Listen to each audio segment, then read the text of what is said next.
Boduppal chemistry druggist association అందరికీ ధన్యవాదాలు. ఎందుకంటే ఏఐఓసిడి ఒక పిలుపు, భారత్ బంధు మెడికల్ అసోసియేషన్ వల్ల పిలుపుని అందుకుని మన బోడుపల్ మున్సిపల్ కార్పొరేషన్ లో ఉన్నటువంటి రిటైల్ షాపులు సుమారు 120, హోల్సేల్ ఒక 50, మొత్తం ఒక 200 షాపుల వరకు ఈ బంద్లో పాల్గొని ఈ సక్సెస్ఫుల్ గా ఈ బంద్ను విజయవంతంగా బోడుపల్ మున్సిపల్ కార్పొరేషన్ లో మన అధ్యక్షుడు భాస్కరన్ ఆధ్వర్యంలో సక్సెస్ఫుల్ గా జరిగింది.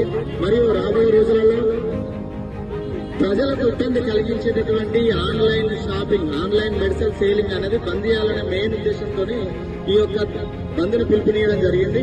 ఆన్లైన్ మెడిసిన్ లో పర్యవేక్షణ ఉండదు, డ్రగ్ కంట్రోల్ అథారిటీ కింద రాదు. వాళ్ళు స్లీపింగ్ మెడిసిన్స్, ఇష్టమున్న మెడిసిన్స్ ఏమన్నా ఎటువంటి అన్ని కూడా వాళ్ళు డైరెక్ట్ ఫిల్లింగ్ చేస్తున్నారు. ఆ ఏ విధంగా డోస్ చేసుకోవాలో తెలియకుండా, ప్రిస్క్రిప్షన్ లేకుండా మెడిసిన్ వాడి ప్రజల ప్రాణాల మీద తెచ్చుకుని హాస్పిటల్ అడ్మిట్ అయిన చివరకు డబ్బులు పోతున్నాయి, హాస్పిటల్లో ప్రాణాలు పోతున్న పరిస్థితులు అవుతున్నాయనే ప్రజా ప్రయోజనాల ఉపయోగార్థమే ఈ బంద్ ఏఐఓసిడి పిలుపునిచ్చింది. ఆ పిలుపుకి భాగంగా ఈ బోడుపల్లిలో ఉన్న కెమిస్టులందరూ, డ్రగ్గిస్టులందరం కూడా కలిసి సమైక్యంగా ఈ బంద్లో పాల్గొనడం జరిగింది. ఈ బంద్ను పాల్గొనడానికి సహకరించిన ప్రతి ఒక్కరికి, కమిటీ వారికి, సభ్యులందరికీ కృతజ్ఞతలు, ధన్యవాదాలు తెలియజేస్తున్నాను.